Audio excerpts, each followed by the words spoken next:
Hello student, RS online class welcomes you. Myself Rekha Patel. Today we will discuss about English Standard 12 for third unit test. Unit 3 read 2, Unit 4 read 1 and read 2. Paragraph exercises, question answers. Hi friends, this is for Unit Test 3 for Standard 12. Unit 3 Read 2 Stress Control Exercises. આનો video મેં ડિટેલમાં આખા પાઠનો આગળ બનાવેલો છે. એ દરેકે જોઈ લેવો એટલે પાઠ શું કહેવા માંગે છે એ મજા આવશે. એની અંદર સરસ મજાની ટ્રીક આપેલી છે અને એમાં ફોટો સાથે મેં સરસ દર્શાવેલું છે. Now we will discuss about the paragraph exercises. First question, which words would you choose that symbolizes calmness? તો અહીંયા words પછી લખવાનું છે harmony, tranquillity, serenity, peace, relax. That symbolizes calmness. બરાબર, આ ડાયરેક્ટ આપણે આન્સર આવી રીતે લખી શકીએ છીએ. What would you do after choosing these words? તો આ શબ્દોને ચૂઝ કર્યા પછી શું કરવાનું છે? તો after choosing these words, we would meditate on our chosen words, visualize scene that tie in with the word or build up mental images and that illustrate the word. આપણે અહીંયા લખીશું મેડિટેટ કરવાનું છે, વિઝ્યુઅલાઇઝ સીન કરવાનું છે અને આ શબ્દનું વર્ણન કરતો જે ઇમેજ છે, મેન્ટલ ઇમેજ, એને બિલ્ડઅપ કરવાની છે. નેક્સ્ટ જે પેરેગ્રાફ છે એની અંદર ક્વેશ્ચન આપેલો છે. Third question, which materials can you pick that appeals to you? બરાબર, કયું મટીરિયલ આપણે લેવાનું છે? તો અહીંયા આપણને ઓપ્શન આપેલા છે, બધા આપણે લખવાના છે કે we can pick the materials such as a dress fabric, a stone, a piece of wood or anything else that appeals to us. બરાબર. How can you explore the texture of these materials? તો આપણે અહીંયા જવાબ આપેલો છે, with our eyes closed we can explore the texture of this material. અથવા તો we can explore the texture of these materials with our closed eyes અથવા eyes closed. Right, એટલે આ એનો આન્સર થશે. ઓકે, બરાબર. નેક્સ્ટ પેરેગ્રાફની અંદર આપણે જોઈએ, why can't we concentrate properly? તો એનો આન્સર આપેલો છે કે have a problem with being stressed, unable to concentrate properly. બરાબર. બીજું છે, which part of the body is mostly used when we get stressed? તો અહીંયા આપેલું છે વેન વી ગેટ સ્ટ્રેસ્ડ, પછી વી યુઝ, અહીંયાથી લઈશું આપણે કે we use only the top part of our lungs. બરાબર, કયો part? Only the top part of our lungs. How do we breathe when we are in stress? તે પણ answer આપેલો છે, અહીંથી લખીશું when we are in stress. અહીંયા જેમ આ લીધું એવી રીતે we hold our breath or only breathe in a shallow way. બરાબર, આ જે છે એનો આન્સર છે. વી હોલ્ડ અવર બ્રીથ, આપણે શ્વાસ રોકી લઈએ છીએ અથવા તો છીછરો શ્વાસ લઈએ છીએ. Where will you put your palms? તમારે તમારા હાથ ક્યાં મૂકવાના છે એ અહીંયા તમને જણાવ્યું છે. બરાબર, તો place your palms on one top of the other on the area just below your naval. બરાબર, તો અહીંયા આપણે આન્સર કેવી રીતે લખીશું? વી વિલ પુટ અથવા વી વિલ પ્લેસ. બરાબર, પુટ અથવા તો પ્લેસ લખીશું. અહીંયા આગળ વી વિલ લખીશું. We will put our palms one on the top of other on the area just below our navel. વી લખીશું તો અહીંયા અવર આવશે, યુ રાખીશું અહીંયા પણ અવર આવશે ને યુ રાખીશું તો યોર અને યોર આવશે. ઓકે, નેક્સ્ટ છે, how does the crown pole influences? બરાબર, ઇન્ફ્લુઅન્સ. તો અહીંયા આન્સર આપેલું છે the crown pole influence the flow of cerebrospinal fluid in a positive way. Right. How does the crown pole help? તો એ પણ આન્સર આપેલો છે. અહીંયા ઈટ આપ્યું છે, આપણે ક્રોનપોલ લખવાનું છે. ધ ક્રોનપોલ હેલ્પ્સ કામ your nervous system and call also often taken અવે અ હેડેક ઓર સ્ટ્રેસ ઇન્ડ્યુસ્ડ સ્ટમક એક as well as helping you think clearly. Right? Now, skin on top of the head. બરાબર, આપણા ટોપ ઓફ ધ હેડ, આખા માથાની જે ટોચ છે ત્યાં જે સ્કિન આવેલી છે એને શું કહેવાય છે? તો સ્કલ્પ. બરાબર, એને આપણે સ્કલ્પ કહીશું.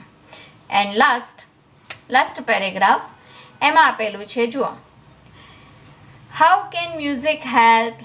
મ્યુઝિક કેવી રીતે આપણને મદદ કરી શકે છે? તો ધીસ ક્રિએટિવ એક્ટિવિટી એક્સરસાઇઝ, એટલે music the right side of the brain and helps rebalance your brain. So music can help to rebalance our brain. બરાબર, તો આવી રીતે લખી શકાય. Use the shampoo bottle as. બરાબર, તો અહીંયા આપણે ખાલી જગ્યા પૂરવાની છે. તો shampoo bottle as microphone. બરાબર, while bathing. બરાબર, ક્યારે? તો બાથિંગ કરતી વખતે, અથવા તો વાઇલ સિંગિંગ ઇન ધ બાથ, આવું પણ લખી શકાય. While singing in the bath, while છે એટલે સિંગિંગ આવશે in the bath. Which phrase will you delete from your vocabulary? કયો ફ્રેઝ આપણે ડિલીટ કરવાનો છે? તો delete the phrase I can't from your vocabulary. બરાબર, તો યુ વિલ એ લેવાનું, you will delete the phrase I can't from your vocabulary. અથવા યુનું આપણે વી કરીશું, તો we will delete the phrase I can't from our vocabulary.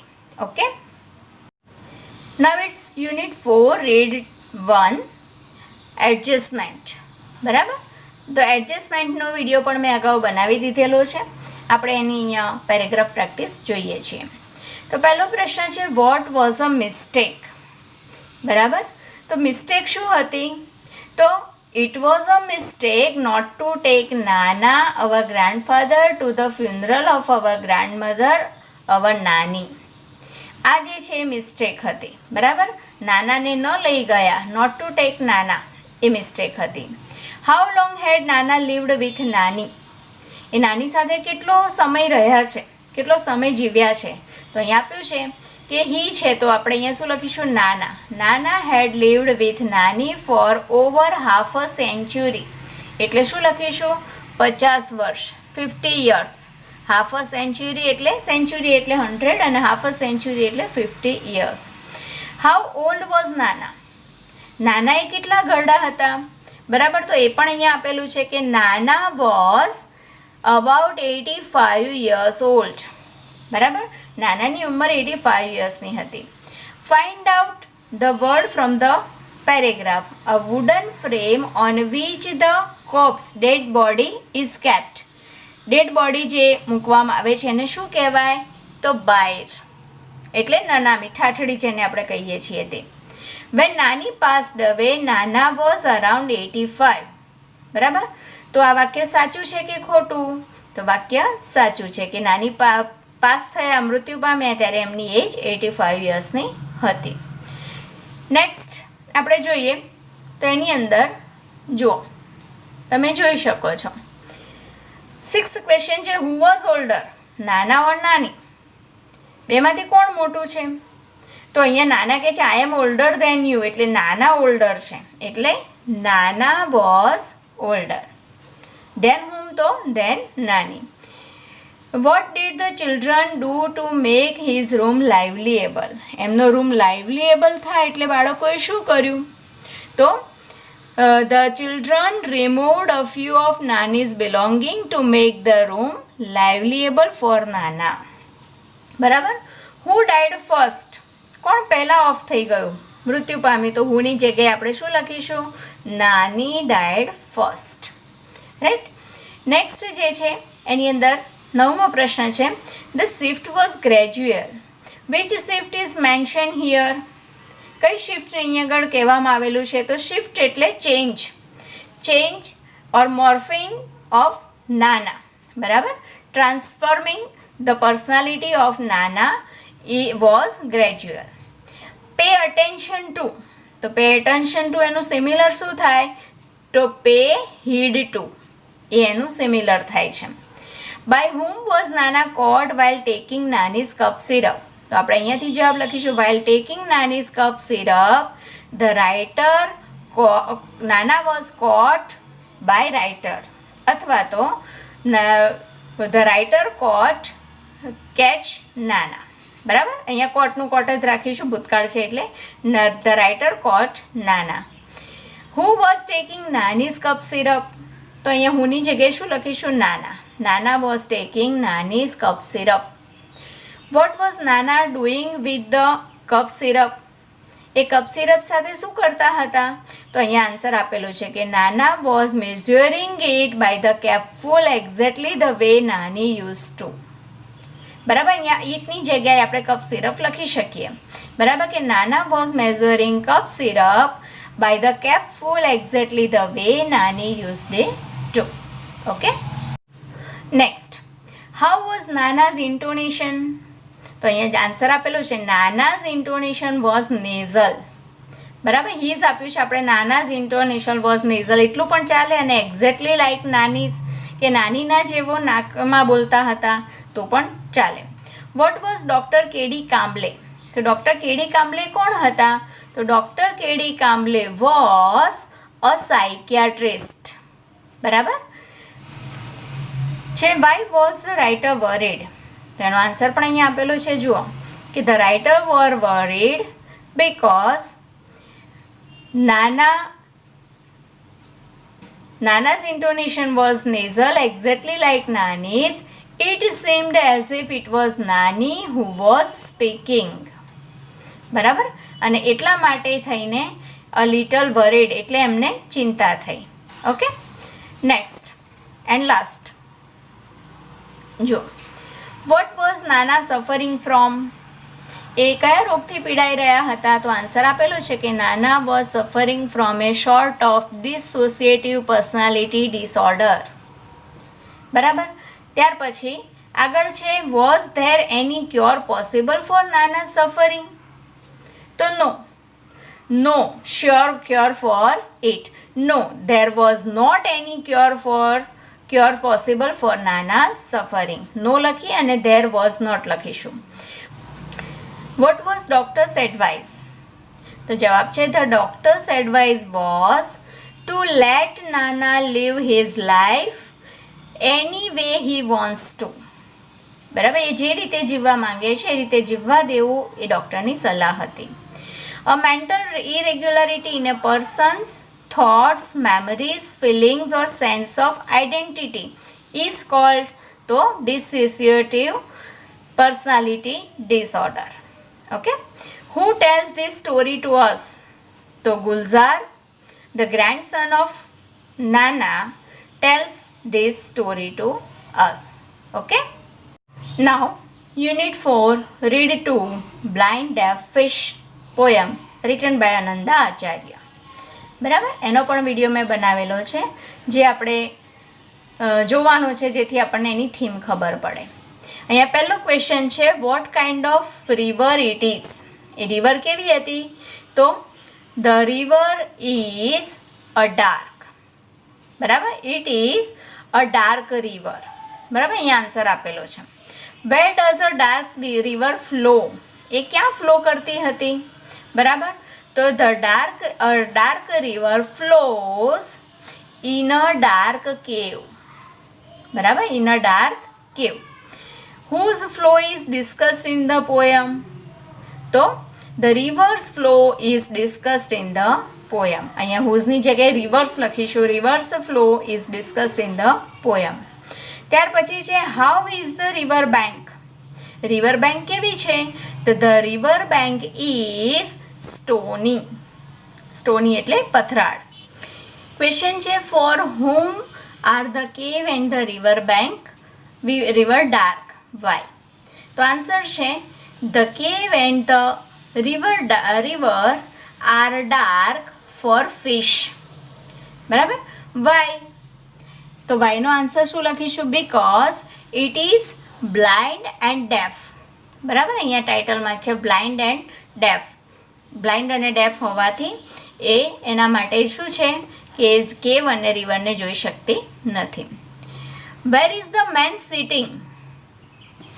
બરાબર, આ માણસ ક્યાં બેઠેલો છે? Where is the man sitting? તો the man is sitting on the stony bank. બરાબર, the man is sitting on the stony bank of the dark river. બરાબર, આગળ છે how old the man is. Man કેટલો ઘરડો છે? તો the man is older than the sun. બરાબર, કે older than the sun A sun કરતાં પણ ઘરડો છે. older than the sun. બરાબર, as the sun or older. તો older than the sun. Next, who do you think is the man on the bank? Why? બરાબર, તો the man sitting on its bank is God, because he is older than the sun. એકમાત્ર ભગવાન જ છે કે જે સૂર્ય કરતાં પણ ઘરડા છે, સૂર્ય કરતાં પણ મોટા છે. What is the old man doing? કે ઓલ્ડ મેન શું કરી રહ્યો હતો? The old man is weaving a yarn of rainbow and humming a song. બે કામ કરી રહ્યો હતો. Weaving a yarn of rainbow and humming a song. Okay, swim. Who does not hear old man's humming song? તો the blind deaf fish does not hear old man's humming song. બરાબર, અહીંયા હુની જગ્યાએ આપણે blind deaf fish લખીશું. Where does the blind deaf fish swim? તો અહીંયાથી જ answer લઈશું. The blind deaf fish swims, પાછળ એસ લગાવીશું, swims in the stream. Okay, next આગળ છે પ્રશ્ન આપણો, how is the man's song? તો the man's song is everlasting song. Right. What does the fish miss અને વાય? બરાબર, તો અહીંયા આપણે આન્સર લખવાનો છે કે what does the fish miss? તો the fish misses the yarn. બરાબર, અહીંયા આપેલું છે the fish misses the yarn, the man and his everlasting song. Yarn, man and his everlasting song, because the fish is blind and deaf. બરાબર, blind અને deaf હોવાથી એ બધું miss કરે છે. 14th, eternal. eternal શબ્દનું સમાનાર્થી આપણે શોધવાનું છે. તો everlasting એ એનું સમાનાર્થી છે. Whom does the poet refer to by the fish? Fish એટલે શું એવું કહેવા માંગે છે? તો the poet refers the man by the fish. Refers to man by the fish. Fish દ્વારા કોને સંદેશ આપવા માંગે છે?